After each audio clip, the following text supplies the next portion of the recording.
be with you. I wanna be with you. I wanna be barely hanging. Oh fuck. Blee. Blee. Da, da, da, da, da, da. Back to bar, bar, bar. Perfect. Lovely, lovely. Audio's good. Mic check, mic check. 1, 2, 3. Desktop audio. Alright, seems good.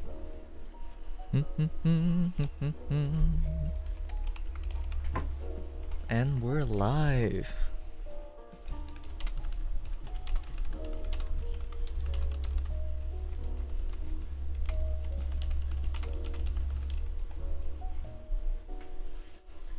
Oh, hi Levi. Hi. Oh, by the Twitter is down, by the way. Can't send shit. I tried to go on my notification, didn't work. Tried to go into my messages, did not work as well. That thing is off. Hey, hope you're doing alright. Hope you have a good weekend. I hope I'm gonna wait for more people to join and say that again. Hello, hello, Yash. Hello, my dear employee. Hello, hello, Mr. T-Rox.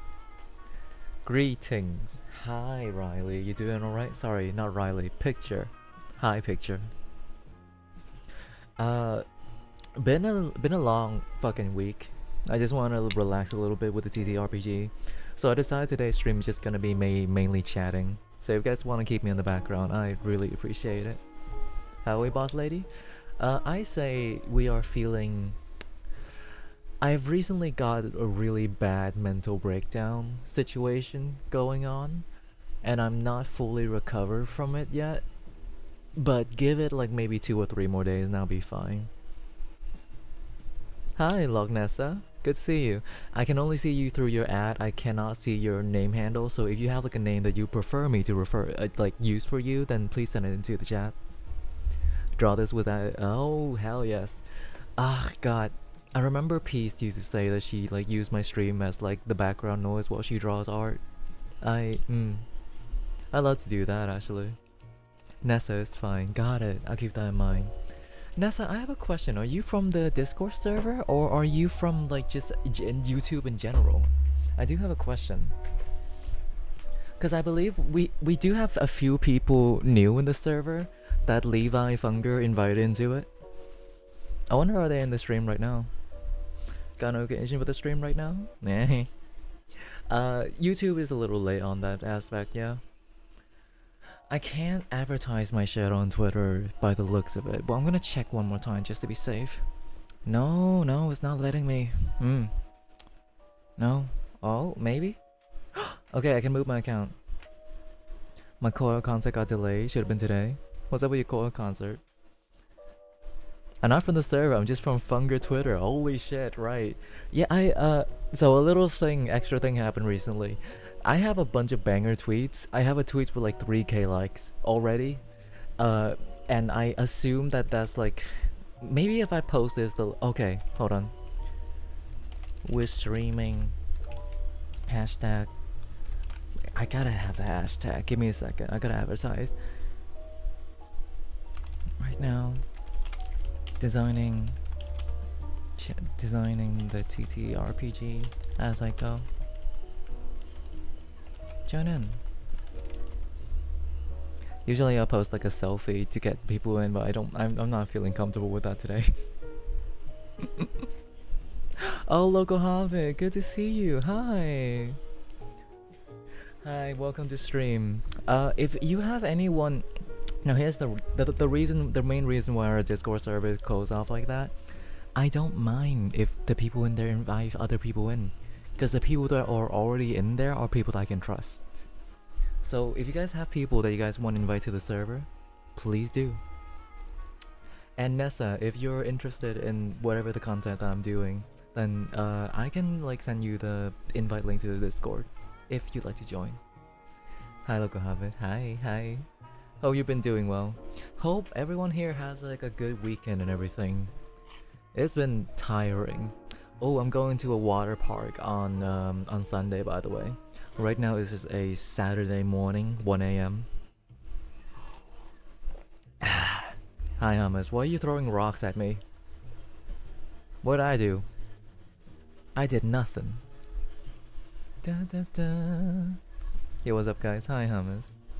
Yes, it is a water park in Ho Chi Minh City called Đầm Sen, which is like Sang is like a type of like lotus flower, and Dam is just I think it means a dam, so like a dam full of lotus flower.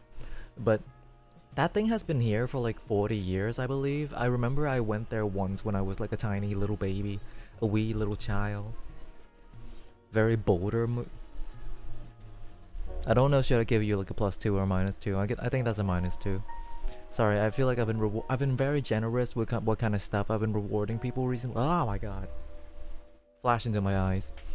So let me show you guys some of the well, let's just chill a little bit more. I'm getting too rushy over it. Let's just sit and chat for a little bit. Hi. 1 p.m. over here. I don't believe it's 12-hour ahead of me. I think you're 12 hours. Yeah. The reason why I stream at this time, usually hey, the plan that we used to go by is that I would stream at my 8 a.m. or 7 a.m. and that would be 8 p.m. or 7 p.m. over at America. Unfortunately, I realized that I don't have any energy in the morning. I'd rather do it at night. So hey, at least you guys have like a good time you guys can catch me with. Hey.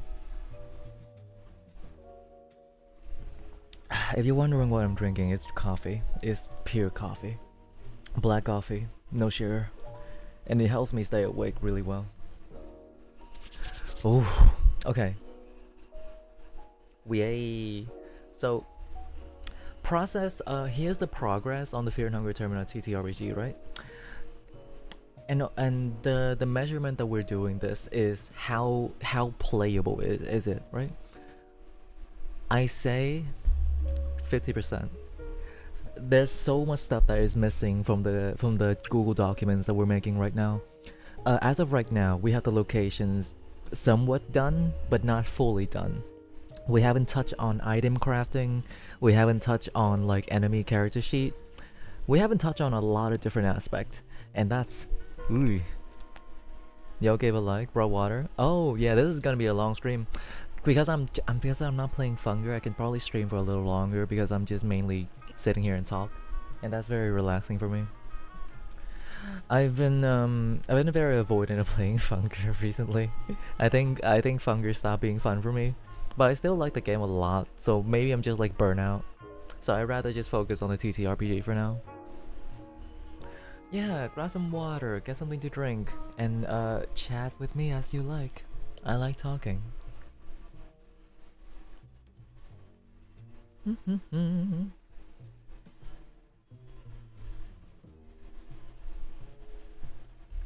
Alright, where's my glasses? There we go. It's actually better for me to not wear glasses because it will get tired easier, but if I wear glasses, I won't have to deal with my hair hitting my eyeball. And if you're asking, hey, Mint, why are you just like tie it up? I look nicer with my hair down. I look way nicer. Alright, let me hop to it. Window capture. So this is a situation where we at right now. And I'm gonna make the thing a little smaller so people can see it well. So you know what? Maybe for this stream we're not gonna have the chat shows up. I know it's unfortunate, but it seems like for this stream we just had to like. Yeah, the chat has to stay back for this stream. I'm sorry, guys. I just want this full screen to be covered while we're doing it. Sorry.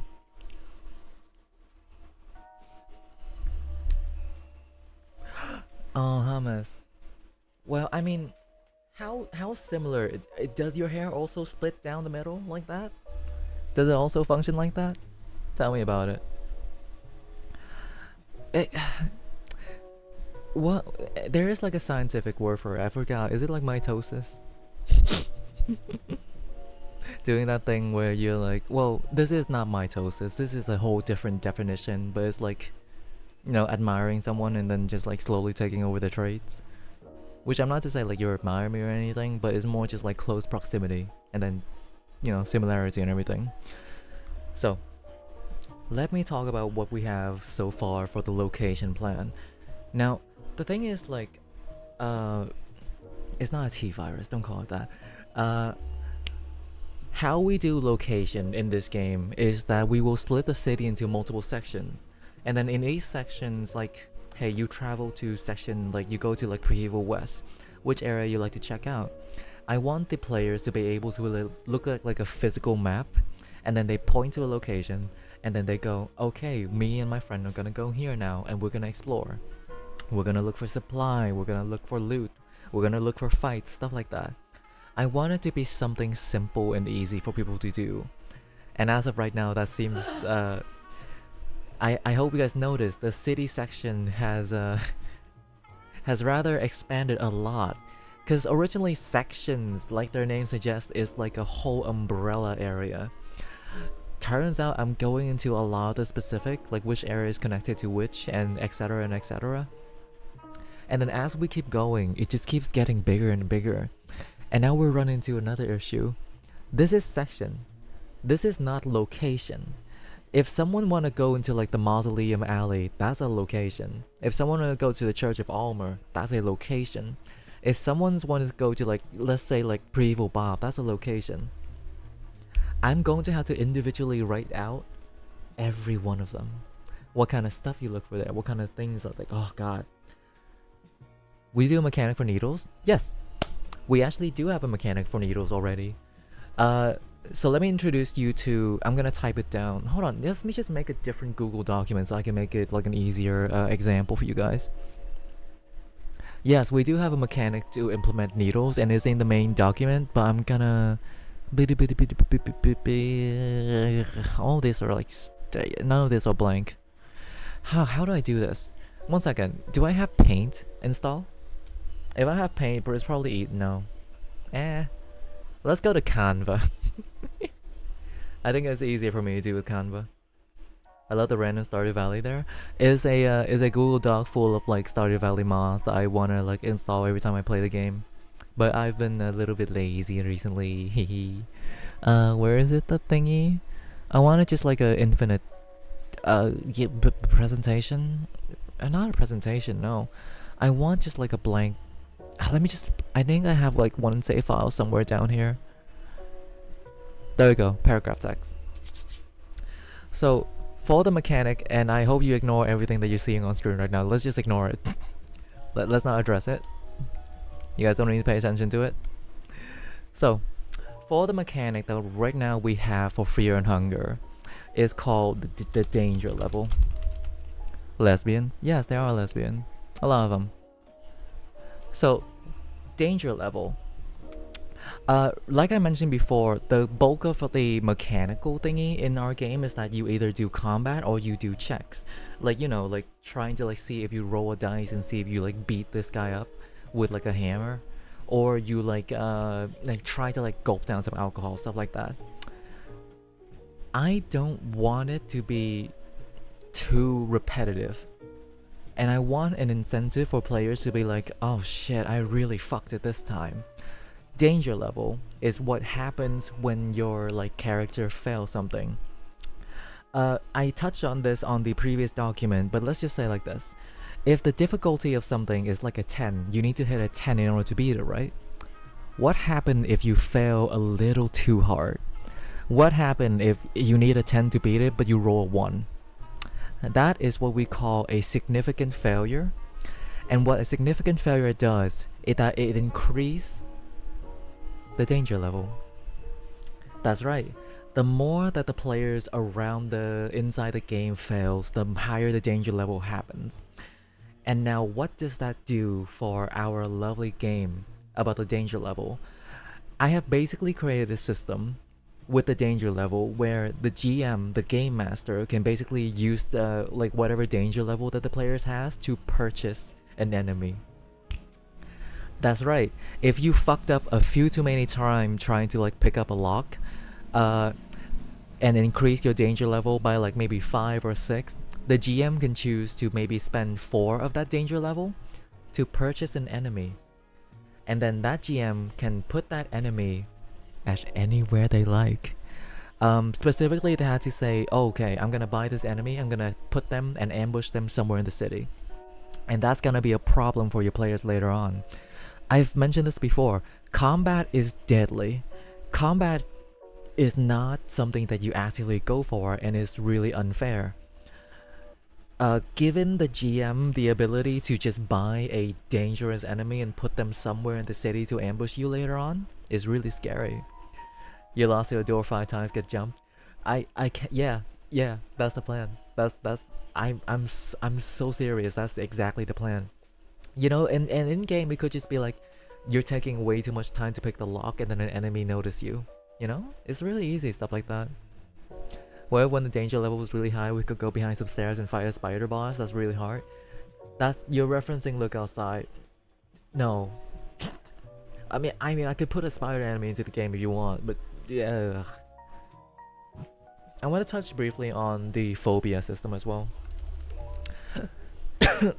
Right now, I want to look for more purpose for the danger level, because right now the danger level gives you basically the GM could purchase an enemy and ambush you. I want more stuff for the GM that they can do with the danger level. I want to have like scenarios and scene like, Termina, each contestant have like a specific time and date where they moonscorch. I want to do something like that.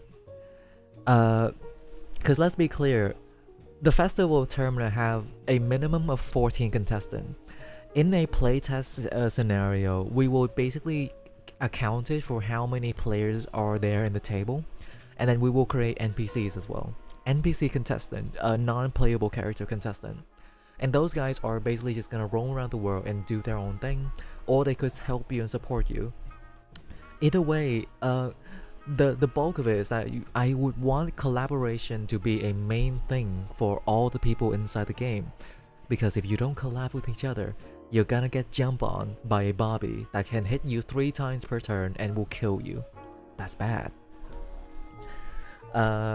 And also the fact that like when I touch on the profession section, for those of you who don't know, when you make your character, you basically choose a job that they have done for the majority of their life. Every single job have a small line of text like this. When making any checks relating to culinary arts, butchering, or anime, like when you make any checks that is relating to your job, like if you're a chef, then you're doing like some butchering stuff, automatically succeeded. No need to roll as well. Because the risk with every single roll in the game is that if you fail really badly, you increase the danger level. And the higher the danger level, the more deadly it is for your entire team.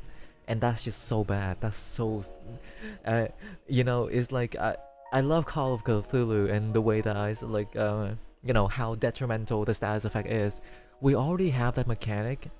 I want it to be somewhat of a fair scenario and to give our players more customizability, as well as like just in general give them a more easy time. I feel like that's the plan here. Yeah. And speaking on it, let's start working on a few things. For the next plan, I'm just gonna make a new Google Docs. So say hello to bum bum bum bum bum bum bum bum bum bum bum bum bum. Size is 16 and make it in the middle. This is going to be all items. I believe on the official wiki page, not official, on the wiki.gg page for Fear and Hunger Termina, they actually split Fear and Hunger wiki. Why do I have Levi open? Hi Levi. 1 second. On the item list, they actually very much categorize everything really well. The issue that we're running into that there's multiple categories of like items. We have food, we have books, keys, miscellaneous consumable, and like just a bulk of something. Hi Levi. Hi Levi Funger. You know what, since we're here, I'm gonna... Well, okay. Let me just go to the other screen. I want to open up my Twitter and check how the tweet is doing. 3k likes. Yep. Yeah, I know, that's right. Oh god. Though it has been like a few days since I made that tweet, so I don't know whether or not we'll get the massive height of the other stream where we have like 70 viewers. Still fucking scary to think about. Holy fuck. Where did all those people come from? That's scary as shit. Okay, let's go to it. I obviously wanna do this like a table thingy. That was insane. It was fucking insane, right? Just delete column. It's like I wasn't joking about the panic attack thing. Yash checked up on me after stream, which I did really appreciate that, Yash. Thank you. Yes, you're very kind. You're a good employee. It might have been for that post you made literally 13 hours ago. Was it? Oh,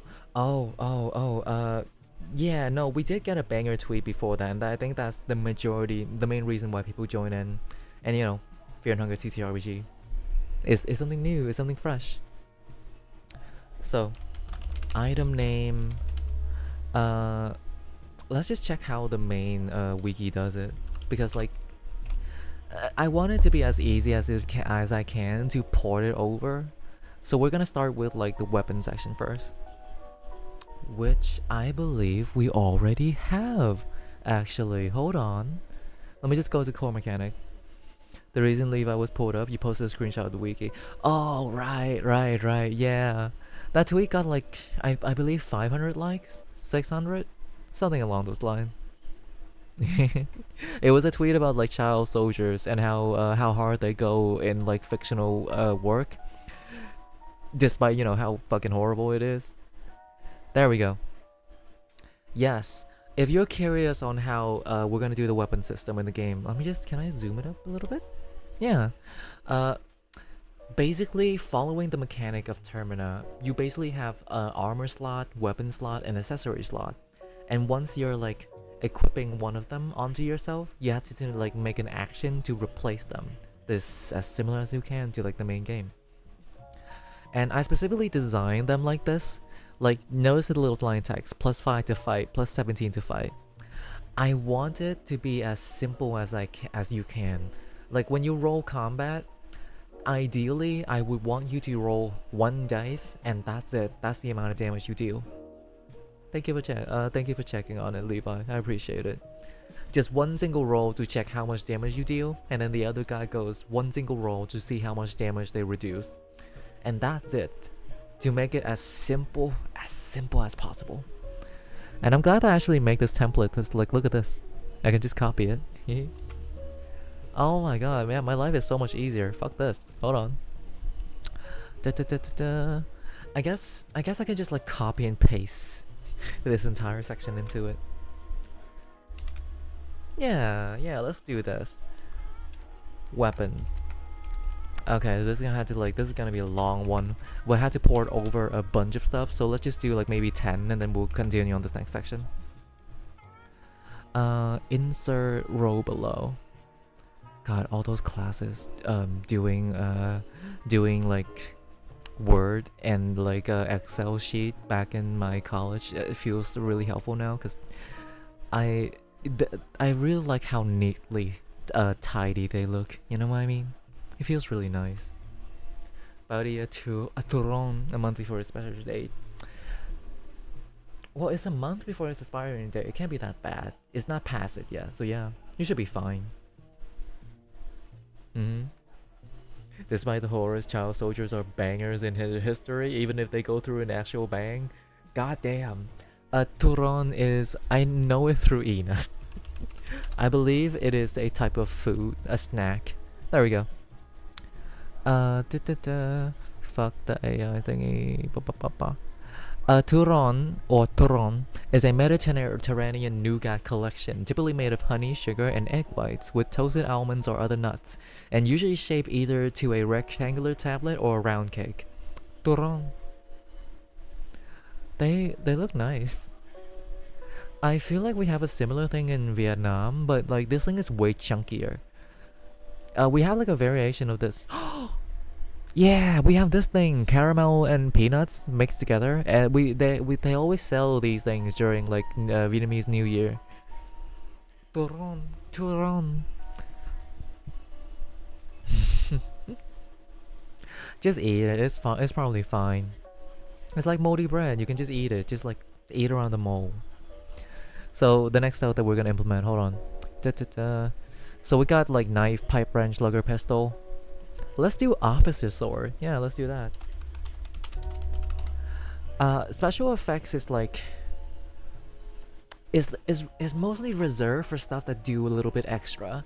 If something is just as simple as like an officer sword, a sword and army officer, this is just normal. We can just add it in. Plus 35 attack.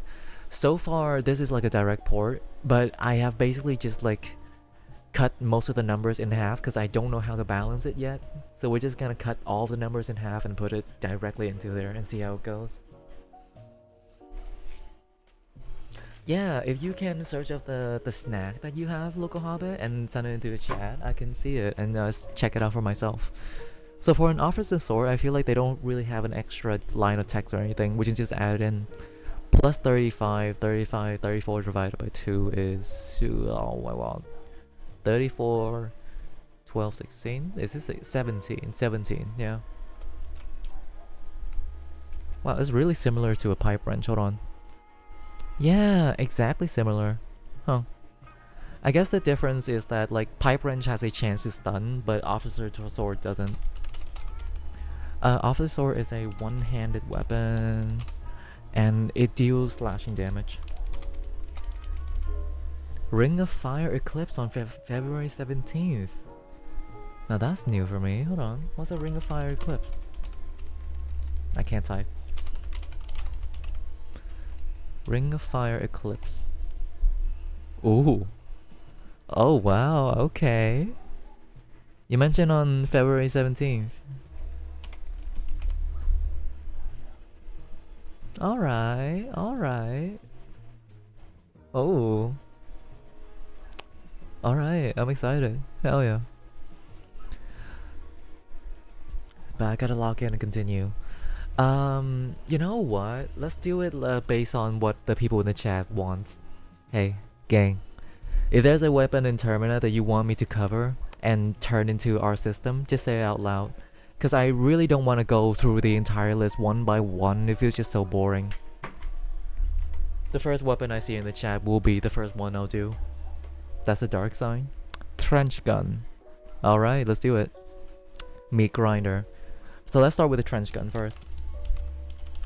So the thing about shotgun, in Fear and Hunger Termina, of course, you can shoot people in the overworld, and if you shoot them with enough bullets, they die. They actually don't have a really good purpose in combat. Because like they are outclassed by most other weapons and they require ammo to use. And because of that reason, we're gonna give them a buff.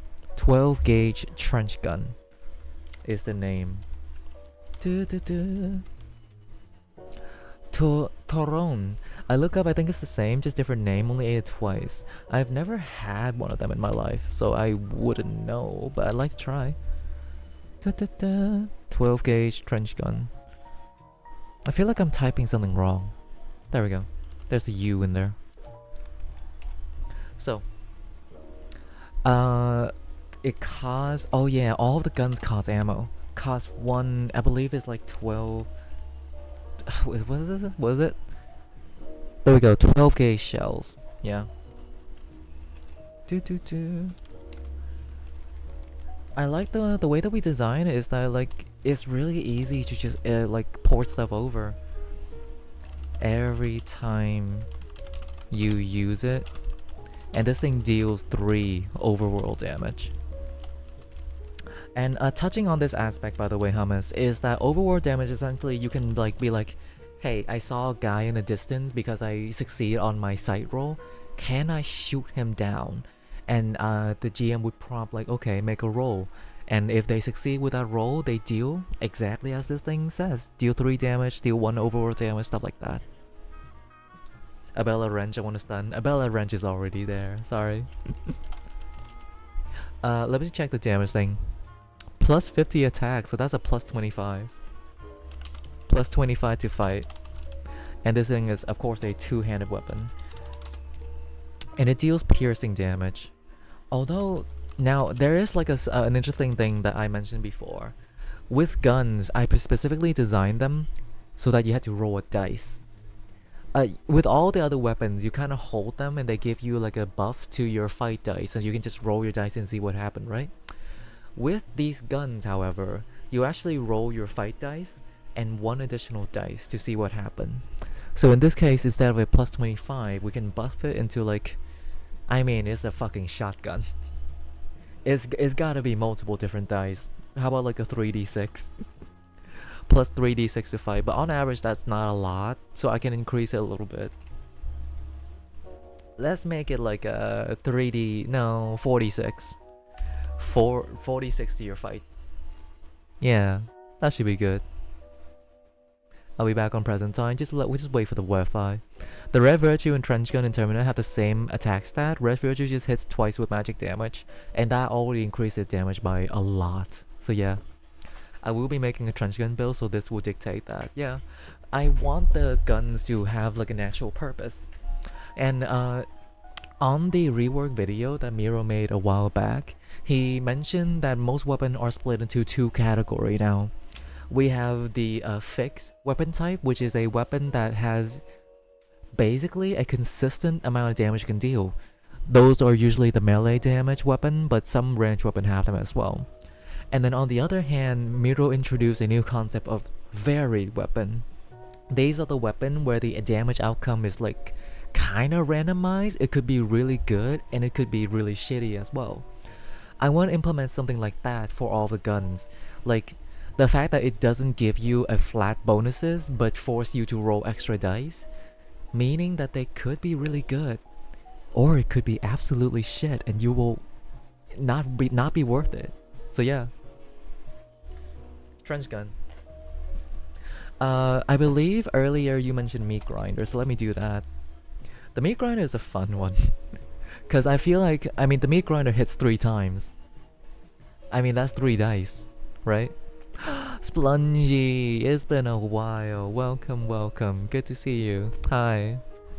We're doing weapon requests. If you have a favorite weapon from Termina you'd like me to convert, send them into the chat. Good to see you, Splungy. Meat grinder, let me see the flat damage. Plus 35. So that's a plus 17 attack. But look at this line attacks, 100% bleeding. Okay, so plus 17 to fight. Now for the special effect. Oh god. Attack 3 times. Each have a... Okay. Attack 3 times. Call odds. Okay, okay. Ooh, I got an idea. Attack 3 times. Whenever you use this weapon, call odds or even. If the fight roll is the side that you not side is the value that you choose, inflict 1 level of bleed. There we go. I mean, is it too complicated? Let me check. It does say 100% bleeding, so I guess attack 3 times whenever you deal damage with this weapon, inflict 1 level of bleed. That's just gonna make my life easier. Let's just not make this overly complicated. I am a gambling man.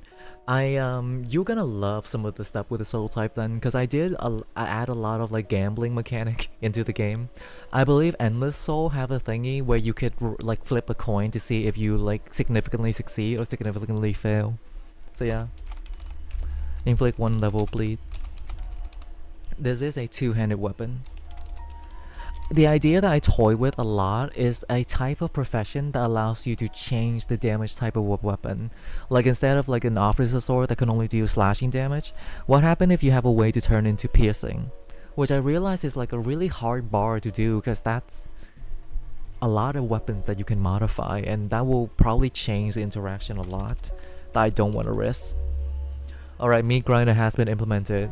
Give me more weapons. We got the trench gun with the meat grinder. What else weapon do you have in mind? And let me just read over some of the text that we have so far. 3 overworld damage. Plus 46 to fight. Plus 17 to fight. 2-handed. Attack 3 times. Attack 3 times. There we go. Make it simple. Keep it simple. Keep it quiche. How about the bayonet? Oh, I fucking love the bayonet. I wish it was better. Limbless arm? I'll consider it. Sure. Is that like a stuff from Fear and Hunger 1? Limbless arm? Goddamn. There we go. The bayonet is just basically like a different type of like rifle 303 MK1. But the difference with the bayonet is that if you enter a melee combat with the bayonet, it actually turns into like a really good spear. So yeah. It's when you lose your arm. Oh, so when you lose your arm, you just pick up your arm and use it as like a little wacky thing. Lovely. A lot of people are typing stuff right now, so I'm just gonna limbless arm. And then let me add one row below, and then just like a pipe. I believe in the game we do have like that. It's just a rusty pipe is what it's named. You can still attack without arm. It's your stubs. Oh, that's actually your fight dice. Yes. Specifically designed this with the idea that like not every single characters would be able to have their full arms and everything at the end of it. We have decided to make the fight dice mechanically like that, because if you lose both your arms, you can technically still just fight. You can tackle people, and in that case, you just roll your fight dice normally. What makes you stronger is the weapon that you hold, is the modifier that it gives to your ability to fight. And if you don't have arms, well, you can't hold weapons. And if you can't hold weapons, you just have to roll your fight dice the flat, normal way. Two-handed sword is a technique called Morse lock. Oh, right. Yeah, I know it. When you hold basically use the hilt of the sword as like a blunt weapon, essentially. Let me come back to bayonet. The bayonet is a type of gun, so it also costs ammo to use as well. I believe the ammo used for it is like a .303 ammo. Ammo every time you use it. And it deals, I believe the bayonet deals 2 overworld damage, right? Yes, deal 2 overworld damage.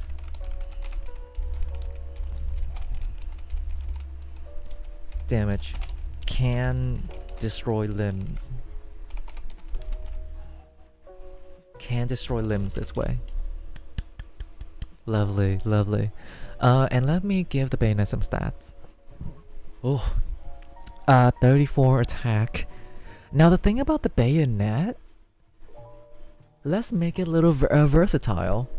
And this is like the first thing that we see on the game, but the bayonet is really interesting because technically you can either choose to shoot it as a gun or you use it as a slashing weapon, right? So let's make it varied. So let me check the stat real quick. Plus 34, so that's like, so plus 17 to fight and add a little extra as gun, and then it has like a plus, maybe plus 20. Oh, that's a bit too much. As a bayonet, as a melee weapon. God, this is so it doesn't look pretty. Let me just adjust it. There we go. If you use it as a melee weapon, you give yourself a plus 20, but if you use it as a like ranged weapon, then you add a plus 17. Yeah, well, let's balance number a little bit. Do using the 303 the rifle in game is likely the Lee file, the British standard issue rifle during World War II. Well, you know, Fear and Hunger Termina is like a post-war, like literally is the starting text of the game. The year is 1942. So yeah.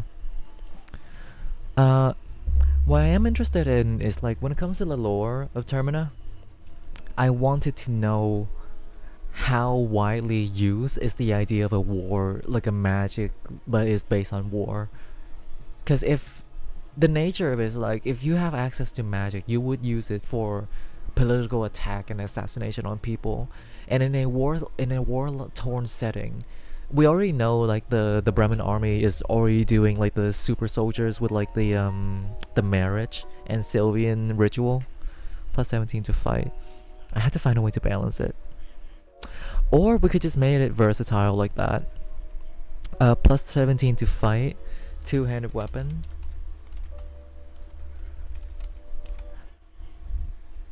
And this thing can either deal slashing or piercing, of your choice. There we go. Yeah, let's just make it as simple as we can. Karen has gone her whole life not believing we exist.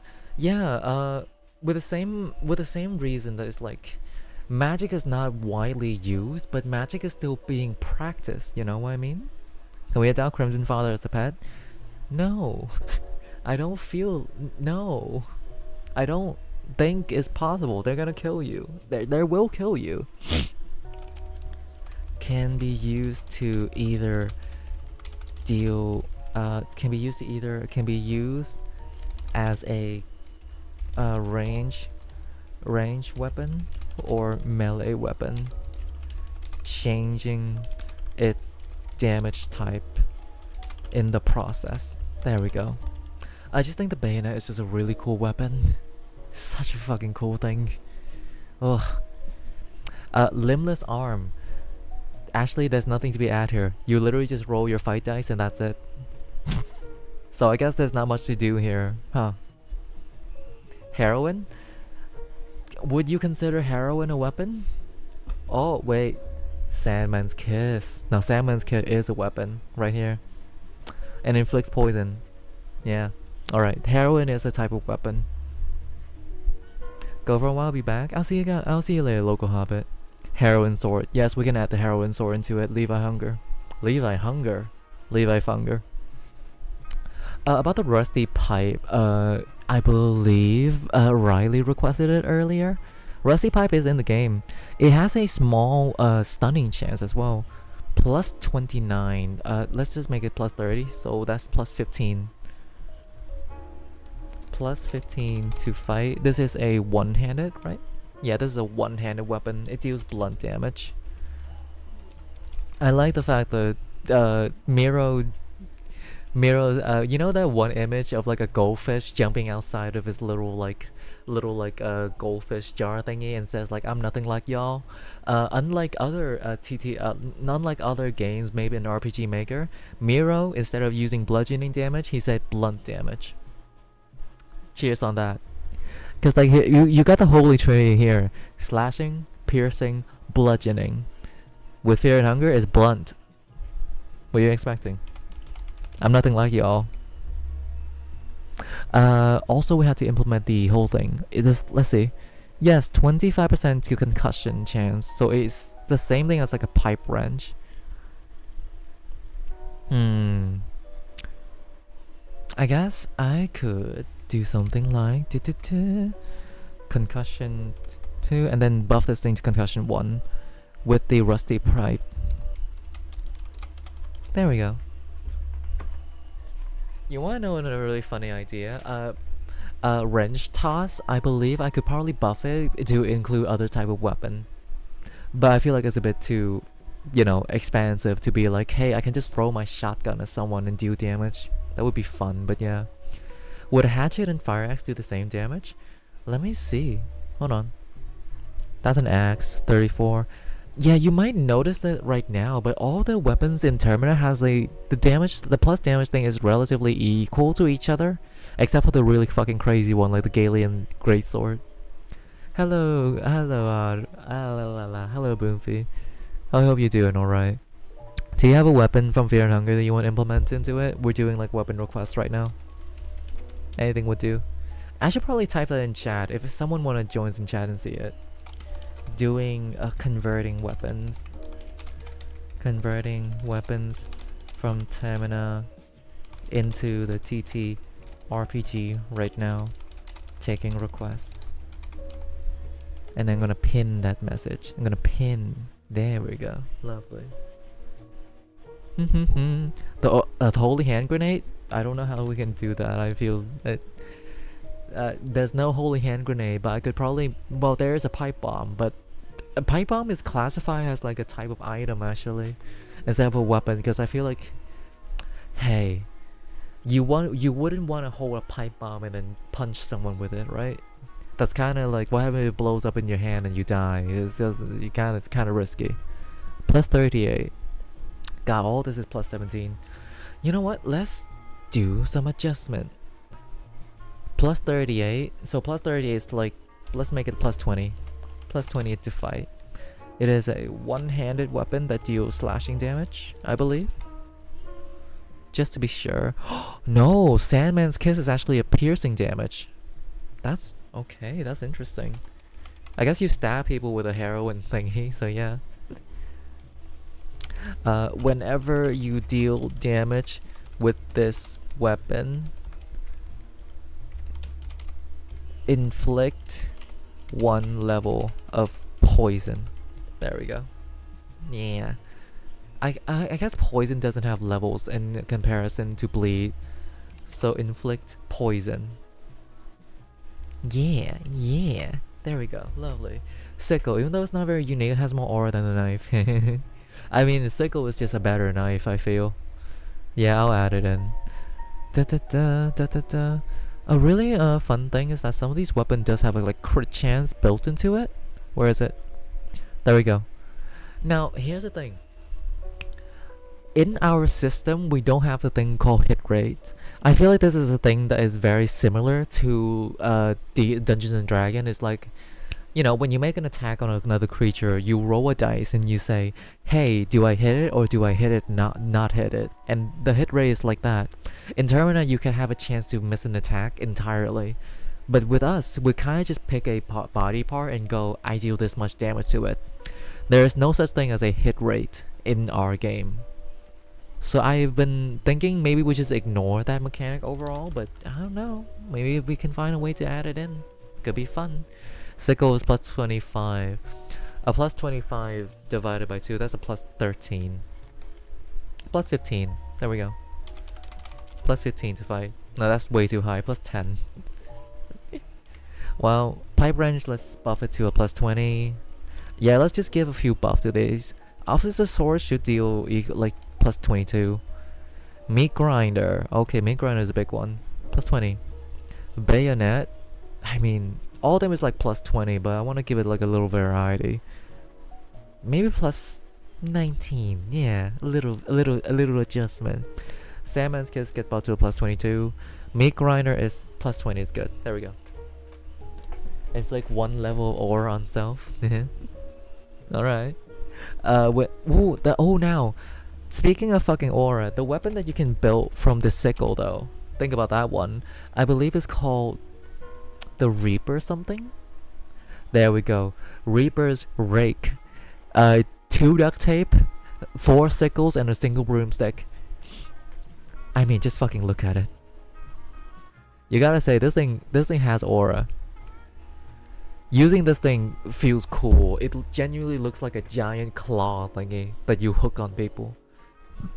Too bad as of right now, this weapon is glitched in the main game, or not glitch, more like bug, and it doesn't really give you the bleeding status effect. Back scratcher? You wanna fucking scratch your back with this thing? Goddamn. Oh my god. That sounds scary. You're gonna bleed and die, bro.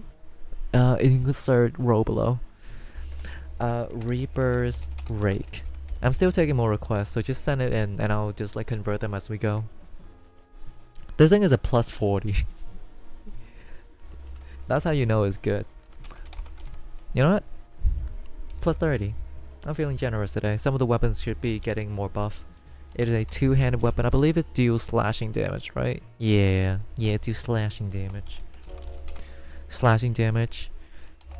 Whenever you deal damage with this weapon, inflict 1 level of bleed. There we go. Very similar text to the meat grinder, but the difference is that meat grinder attacked 3 times, and this thing just has way more damage overall. Thank God for the buff. Yeah, with our system we can buff a lot of stuff that is in game absolutely shit as of right now, like the main Levi skill tree. I'm sorry, you think I'm gonna make every time I mention up Levi I just have to mention up his shitty little skill tree and ability to like I caught a random stray. I feel like if I don't do it, it doesn't feel right. Like you know, like someone says like Like there's like a natural balance in like the spiritual energy of everything. If I don't like shoot stuff at you and make fun of you, the balance is thrown off, right? No, I think you should stay with Levi, but you know, it's ultimately up to you. Do you want to be something other than Levi Funger? Because we have Levi Domek and then we have Levi Funger. Two very distinctive things. Yash, if you want to share with me your character idea, you can just just tell in the chat. I'll read it out. Abella probably is very much unapproved. Abella, yes, the lantern flail. I gotta say, I mean, playing as Abella is the most fun thing ever because you can just make weapons and some of the weapons are really good and awesome, like the fucking lantern flail. Oof, oh baby, that's some good stuff.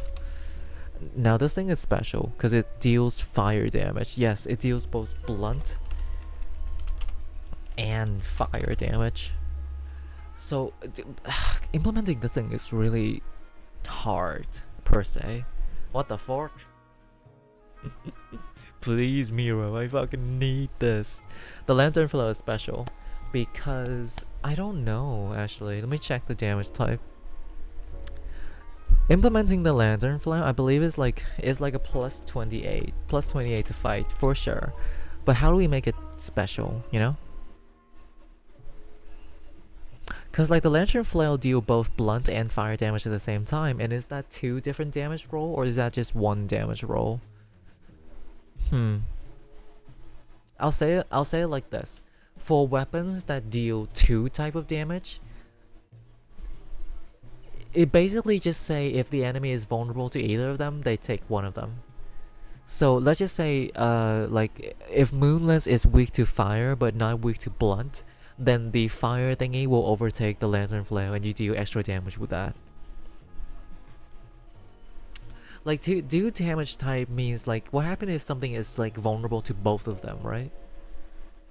God, we'll touch on that later on, but right now let's just do the basic stuff.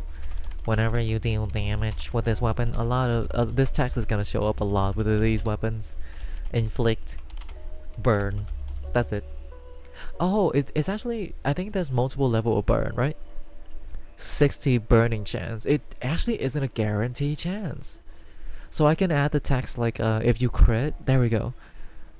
Whenever you make a critical roll with the lantern flail, apply apply minor burn. There we go. Just burn is enough. Apply burn to the enemy. Yeah, there we go. Lovely. Lantern flail implemented.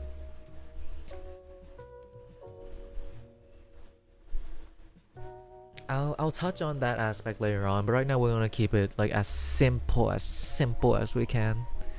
Alright, lantern. All the weapons from the Abella skill tree has been implemented, by the way.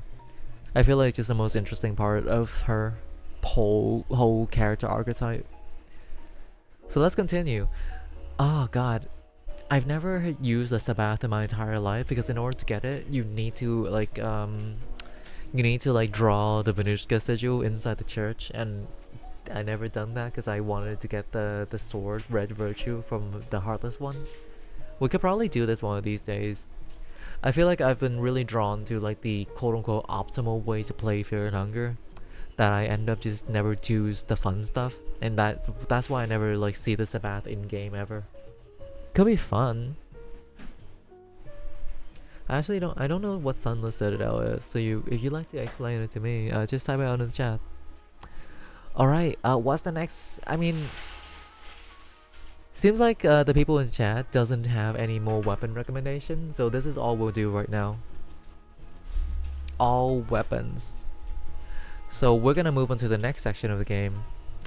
Armor slot. That's right, we have weapons, but we also need armor as well. Where is my main core mechanic? Moonless when Sunful shows up. Who's Sunful? What are you on about? Either we do accessory or, well, it doesn't really matter, but I guess I wanted you guys to like catch up with how the mechanic works, so let's do it right now. So let's talk about armor, yeah? So let me change this into all armors. Bum, bum, bum, bum, bum.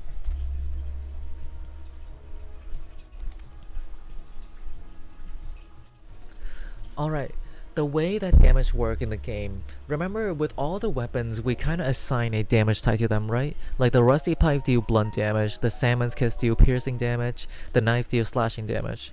The reason why we did it like that is because there are certain enemies with different resistance against those damage type.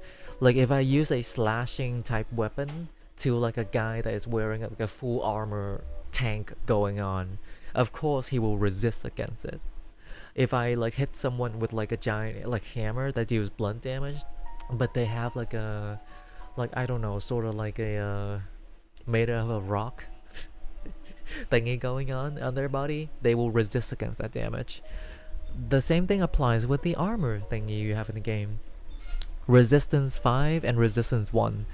I specify them like this is because whenever you take damage from this damage type, you take 5 less damage. So let's just say I'm wearing the sturdy overalls with a text resistance 5 to fire. Whenever I take fire damage, reduce it by 5. And that's really as simple as you can. And of course, like weapons, they will also have a little text says modifier, cause like you know, I'm pretty sure wearing an extra piece of armor on your body makes you a little bit tougher overall. I think being Damien is getting to me. I don't, you know, identity crisis aside, I feel like you should go with wherever you when you feel more comfortable with. I will refer to you as Damien as much as you like me to. Kind of goes both ways. What? How do you want me to refer to you as? I can play as a plague doctor for just and giggle. Uh, yes, in our system you can play as a plague doctor because death mask exists, and legit, I've been considering adding like a profession called like war wizard, war mages, or something like that. We'll see. We'll see. It feels like one of those options that you can choose during your origin, but we'll go through it. Alright, let's talk about armor. I'm gonna send this link into the chat. Take your pick, and if there's like a type of armor that you want me to implement, type it out, because there's no fucking way I'm gonna go top to bottom and do all of it. No fucking way I'm gonna do all of it. And while you guys take your pick at what kind of armor you want me to implement, I'm just gonna go refill my coffee. I'll be right back. Catch you guys in a little bit. There we go.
baby, hello my good time gal.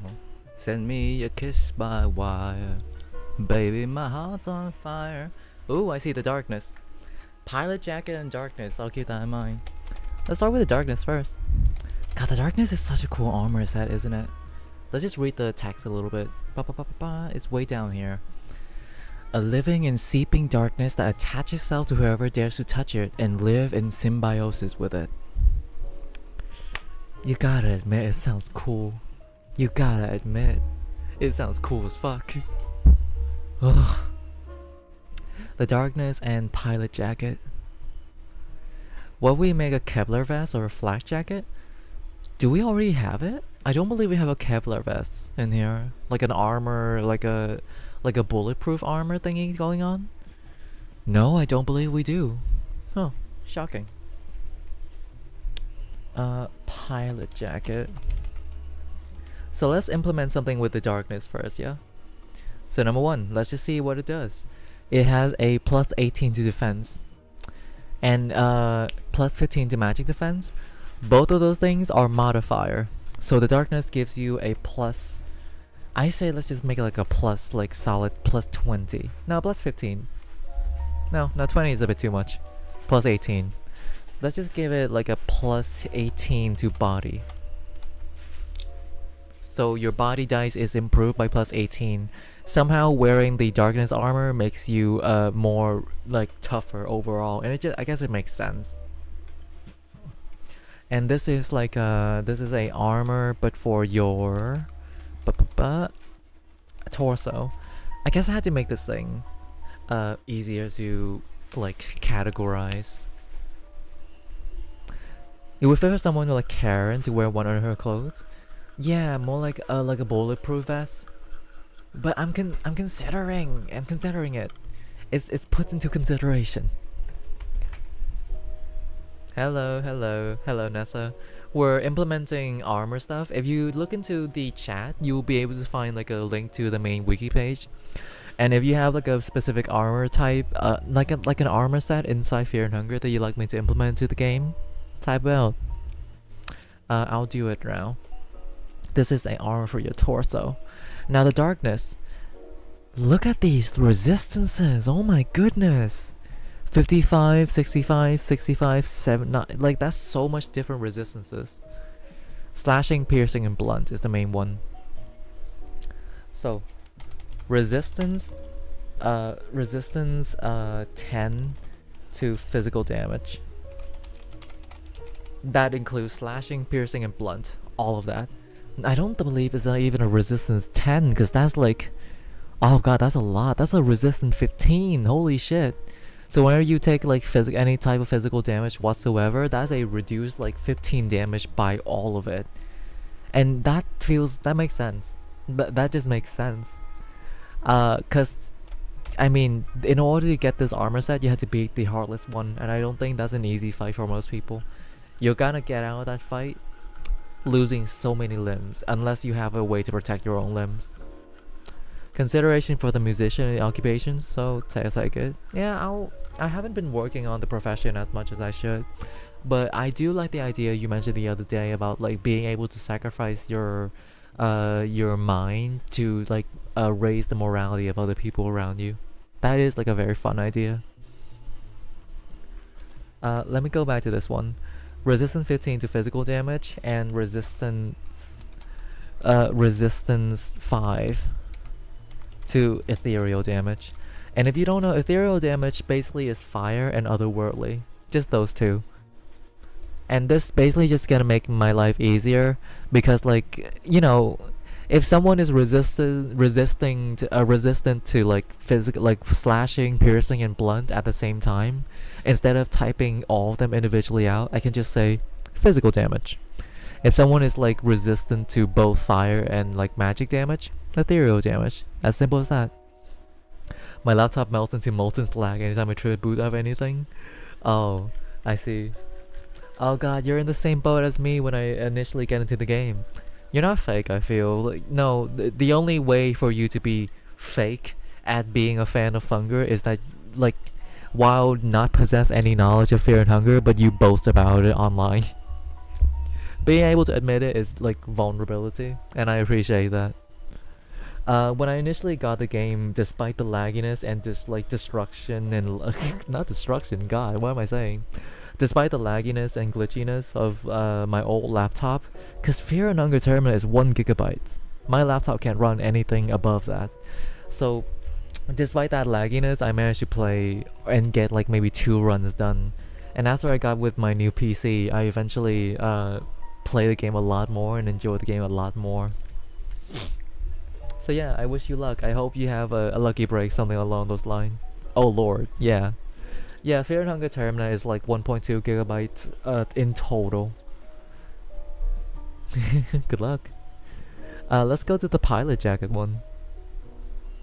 I do want to add like something special to it, cause so far all the armor in that, oh god, cashmere suit. Cashmere suit is so fucking good. Look at this shit. Plus hit rate, plus crit rate, plus evasion rate, and the only way to get it, fucking Caligura. Like, okay, sure. I'd love to kill Caligura, but that's just too much effort. Where's the pilot jacket? There we go. +2 defense, +2 magic defense, and it has like a decent amount of like resistance and everything. Oh, look at this one. Bleeding status rate by 30. So when you wear the pilot jacket, you have a chance to ignore bleeding. That's pretty good. A PlayStation 5 port of Fear and Hunger 2 Termina. Think about it, considering it. This thing just gives you a plus, let's just say a +4 to body. And this is a armor for your torso. Armor location. That will make my life easier, so I don't have to like type out individually like armor torso, armor head. Just makes it a little more easy. I'm repeating my own words. Let me drink my coffee. The thing about a pilot jacket is that it resists a lot to the physical damage, but only by a little. It's not significant, but I'll add that Tykes into it too as well. It's like resistance to resistance maybe like 3. Yeah, resistance 3 to slashing and piercing. Holy shit! Hi Bamboozle. Good luck on AP Psychology. Goddamn. I feel like you should be focusing on the other thing more. Hello, buddy. Log in. Yeah, focus on the other thing first. Slashing and piercing. And then it also has like a good resistance to fire, but not by much. So maybe just like resistance 4 or 5. Let's just make the resistance 5. Yeah. So this thing is just a better sturdy overall.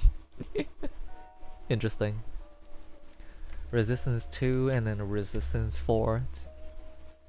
Resistance 3 to fire. There we go. And otherworldly. Yeah. Yeah. Alright, that's the pilot jacket done. And just like that, you see it's really fucking easy. I haven't been figuring out how exactly would I, a lot of the items that you see here right now, these are starting items for the contestant. Like, Abella got the sturdy overall, Karen got the pilot jacket. And these are the items that are not specifically tied to the profession that they have. Sure, Abella as a mechanic might have access to sturdy overall, but Karen with the pilot jacket is specifically something from her backstory, from her origin. And that's how we implement something like that. I don't know, like the idea that, like, you know, by doing a job you have access to like a specific like piece of clothing is good and all, but it just feels so restraining. I want my my players to have like a little easier access to good things. Yeah. Yeah, that's not Riley or Beaton. That's Picture with 2 R. Where am I? Oh yeah. Is there any piece of armor in here that really piques my interest? I don't see any. You get the basic understanding of them, right? Like, look at them. They give you a little bit of modifier, they give you a little resistance, and a little bit like vulnerability. That's it. Wearing armors is good, and they give you the ability to reduce the incoming damage that you might take. That's it.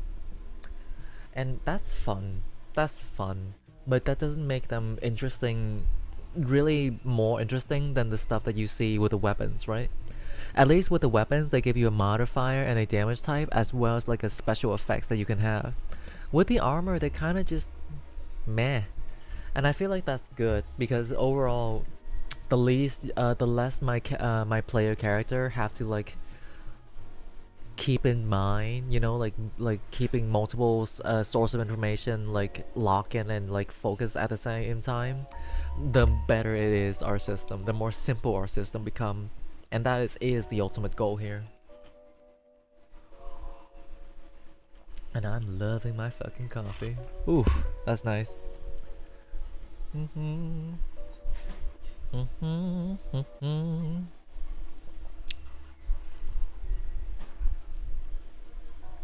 I just... Do you guys want to see the image that Beaton made? Hey, Beaton, do I have permission to show the... Hey, Beaton, check in a little bit. Can I show the image that you sent in the chat? When's the next Nina stream? Let me think about it. I'm not particularly feeling like it. So Riley sent this into the main chat. Drew Hendrick from memory. How did I do? I don't know, guys. What do you guys think? Did she do well? I think the resemblance is uncanny. I can look at this and say that's Hendrick. That's Hendrick for sure. I think it's perfect. Yeah, Bamboos will say it's perfect. Yeah. Good image. Good art. Nodding. Beautiful. Is that Henry? It looks exactly like him. I know, right? Is the resemblance is uncanny. It's crazy. All right, let's go back to here. Yeah, I think that's it for this armor set. Let's move on to the next section. We have all accessories. That's right. Fear Nagatermina have 3 accessory slots that you can equip stuff with, and that's gonna be fun. I was doing something else. Don't worry about it. Yeah. Oh god, I can't see it. It's right here. There we go. Accessory slot. Bum. And of course, we do have to implement like these like category section will be changed later on. Because I introduced in the core mechanic documents, I mentioned the idea that certain weapons have like a little tag after them. Like, is this like a military weapon? Is this like a martial weapon? Stuff like that. And I want to implement like a little tag system right next to it, so you can have like an easier time to search them on when you're like GMing for a group of people and you want to have like a fast index information and stuff like that. You messed up his wings. I think his wing is perfect, so yeah. I'm gonna spend the next few days stalking your VODs because I need. Oh, yes. Well, I very much appreciate you doing that. Thank you. Although I'm not sure well, I guess my VOD is good as like background noise while you do some research, yeah? Oh, you're like a fanfic writer. One more VOD watcher? Lovely, my VOD watcher. Love me, my VOD watcher. The original VOD watcher would be Local Hobbit. I don't even check my VODs. Wow. Alright. For the accessory, it's really simple. I just gonna pick like... There's a few things I do like. Hold on. Not this one. God, some of these... Artificial soul. There we go. Reduce mind cost of skill. The accessory is the most flavorful thing you can have in this like list, cause like they fully consist of stuff that makes your character better, and a little extra thingy like artificial soul reducing the cost of mind whenever you cast spells. Oof. It does have a modifier, right? No, it does not. Okay. Reduce mind cost of skill by 30%. Oof. Such a good item. First time writing fanfic, really scared to get it right. Ooh. I do appreciate that, local hobbit. I guess I participate in fanfic culture, but I not necessarily write them myself because my own personal project. This is something that I noticed over the years is that my interest lays in world building and categorizing stuff and making lists rather than writing stories. Because the harder I try to write stories and write dialogue, the more I realize I'm hitting into a wall, and that's not good, not good.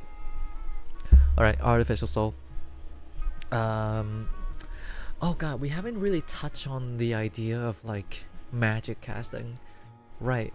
Spell casting in Termin, I believe you use your mind dice. Ugh. Yeah. Let's just work this out.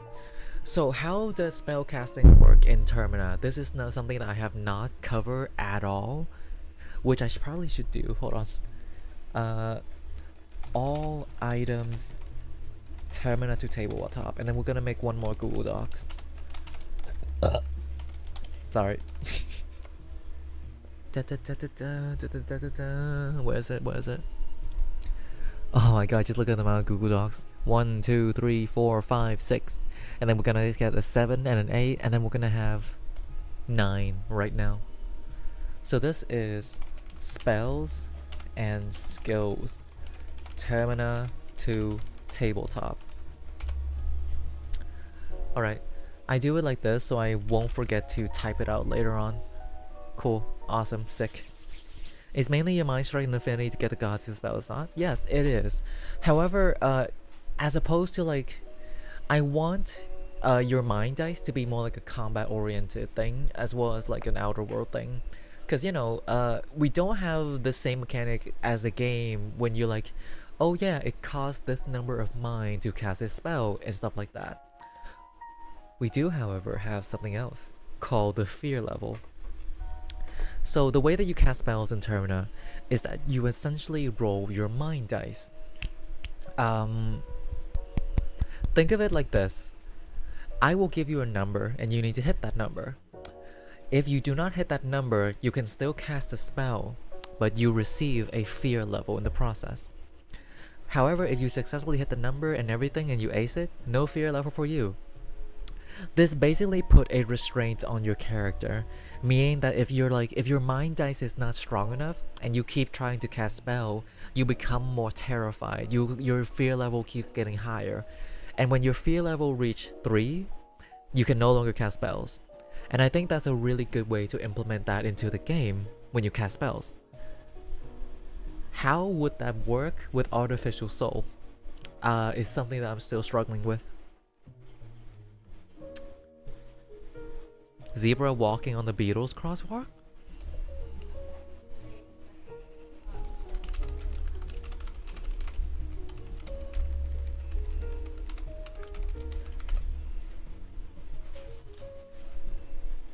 I have no idea what you mean. Do you gain 1 fear level per failed roll? Yes. And if you roll like a significant failure, that will be 2 fear level. Though I'm not sure how I would implement that into. I guess artificial soul is that ignore the first fear level you gain from casting spell per combat. Basically like a failsafe mechanic. Yeah. Don't what is a zebra crossing? Oh, a zebra. I thought you guys meant the animal. I thought you meant like an actual horse, like an actual zebra just walking across the street. It reduced the difficulty of the roll? Ooh, wait, that's a good one actually. Hold on. Reduce the difficulty of the difficulty class of casting spell. Oh my god, Splungy, thank you. That's so smart. Of casting spells by 5. This can stack. up with how many artificial soul you have equipped. Holy shit, that's so smart. Thank you, Splungy. Yeah. When so like by having a multiple artificial soul on you, you basically significantly reduce the chance of failing the magic and getting a failure level. That feels nice. That's insane, Shirley. Okay, let's balance it out. Maybe like by three, Yeah. Cause like imagine having 3 artificial soul and then reduce the roll by 15. I can't stress it enough. The highest dice you can go is like a D20, but the average dice is like a D10. So a minus 15 on a D10 is just insane, right? Yeah. Who's Shirley? Is there a way to reduce fear level? Yes, there's multiple ways to reduce fear level. Let me go into the core mechanic for you. The main way to reduce fear level, I believe I also specified them in their respective section. Let me check. There we go. Taking camping option, consuming any type of fear removing items, alcohol, drugs, etc. Or you can get it from character feature. Basically, when you choose your profession, your origin, or your soul type, you can have ability like ignore the first fear level you get per day. When you eat food, you also remove a fear level. When you rest, you remove an extra fear level. There's a lot of ways to remove fear level. So it is not an actual absolute like if you get fear, you are dead. Fear levels are more like a cap on a spellcaster. Magic users are nerfed inside combat because if they reach 3 fear level from failing to cast spell 3 times, they can no longer cast spells and they need to drink some alcohol to do that. So yeah, fear levels are not permanent, no, because that will be a bit unfair. Fear levels and hunger level in our system is the same as Termina. In Termina, you have to keep track of your hunger and your mind. It's those two.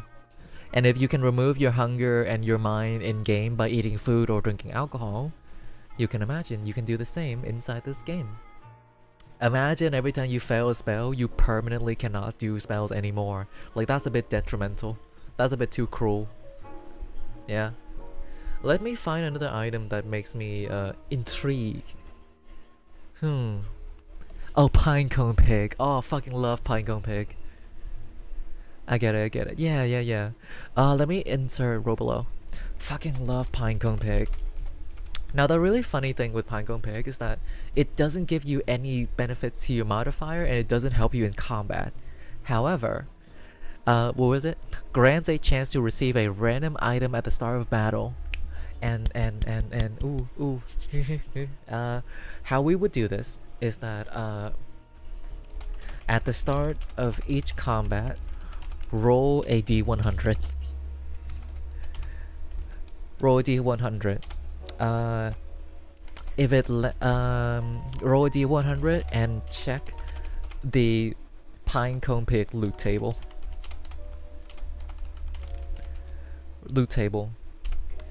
If it lands on a good number, you receive, and if it lands on a specific number, you receive that item. Yeah, it doesn't give you any benefit to your stats. It doesn't help you in any way whatsoever. But you know, it could give you like some random item. You know, most of the time it gives you some hers. But if you're really lucky, Pinecone Pig can end up give you like a gun ammo and stuff like that. And gun ammo are scarce for a good reason, because guns are really good in the game. It's very versatile. And by limiting... This basically makes Pinecone Pig a actual usable thingy. Although it's still randomized, so yeah. Vero. Hello, welcome to stream, good to see you. Hi, we're implementing stuff into from the core mechanic into the game. Salmon's Neck Rune is easy. It's legit just prevent you from getting certain status effect and losing your limb. And that's fun. I want to look for more interesting stuff available when it comes to like the accessory stuff though. Yeah. I'm not seeing anything. Oh, Nastra. Yeah, Nastra is really unique. Yeah, let's do that. Beheaded Wizard. Insert Robolo. And I do like the interpretation that you have of how the artificial soul works, Splungy. That is like a fun way to do it. I also feel like it's more like a infinite source of energy, sort of. You know, magic and how it works in Termina is really convoluted. It works more like in a religious and godlike setting. So having the idea that you have someone condensed soul that allows you to cast magic better, that's an interesting stuff. Uh, I'm doing quite well. How are you doing, Parrot? I'm reading your like ad, but I want to read your handle, Viru. I like that also. Yeah. Beheaded wizard. Beheaded wizard. 30% chance to reflect otherworldly attacks. Hmm. Uh, Whenever you are struck by a magical attack, you are struck with a magical attack. Is a 30% chance, but we can buff it. Make a coin flip. If you succeed, with said coin flip, deflect the attack back. There we go. Yeah, that's good. How you doing, Josh? What's up? Got any art you'd like to share with me?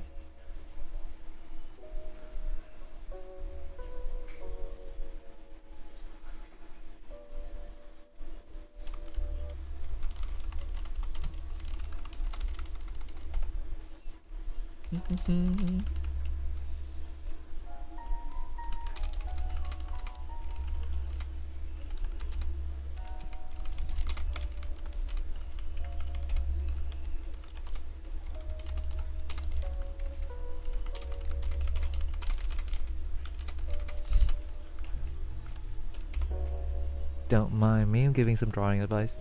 Alright.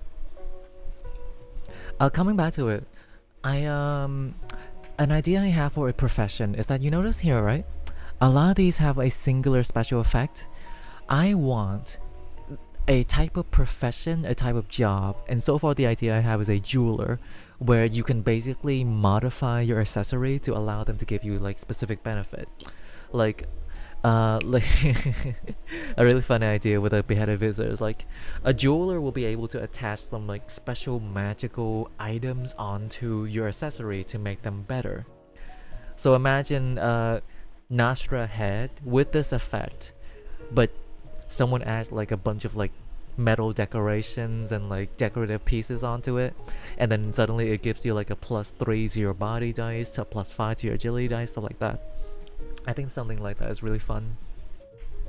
Because I want to stress, oh yes, Nessa, the way that our system works is that we use basically the entire dice array.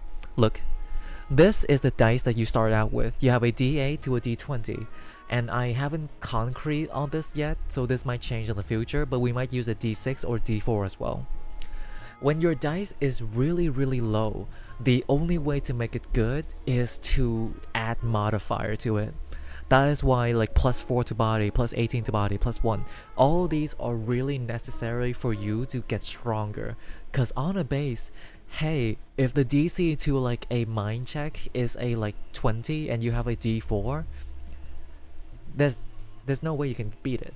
Even if you critical roll and double your result. So your modifier is going to be your life saving right now. Giving nostril piercings, yeah, exactly. Yeah.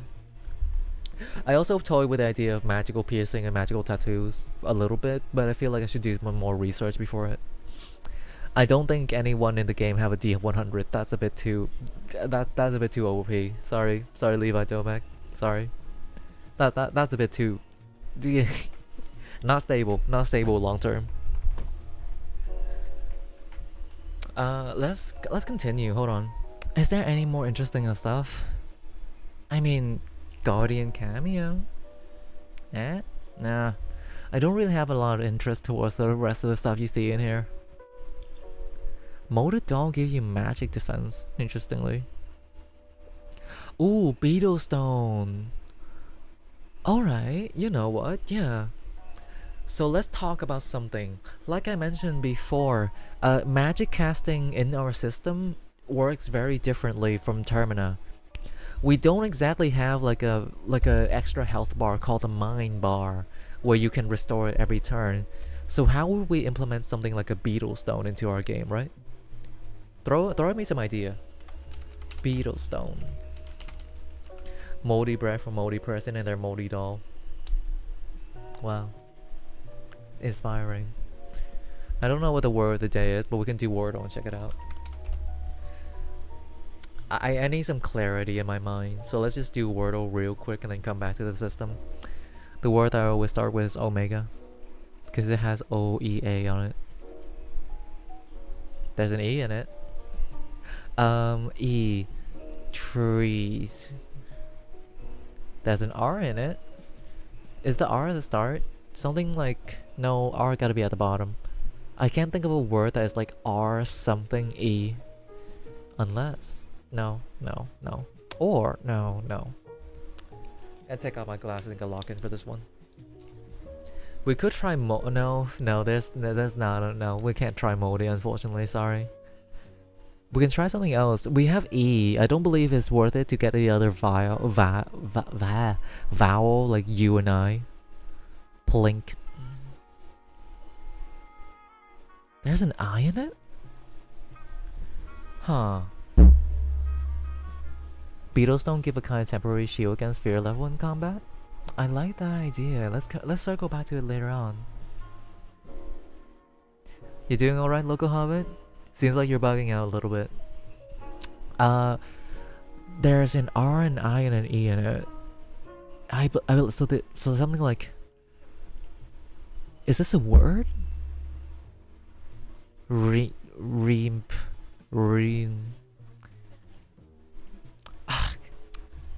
Wait. E and I absolutely is a word, but there's no N in it. Good luck. Thank you, local hobbit. Let me just try something. No, I thought it would be like rain, but no, it doesn't work like that.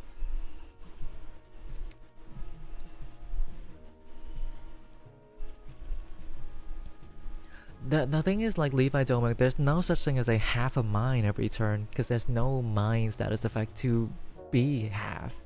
It's kind of just like either fear level or like the difficulty of a spell casting roll.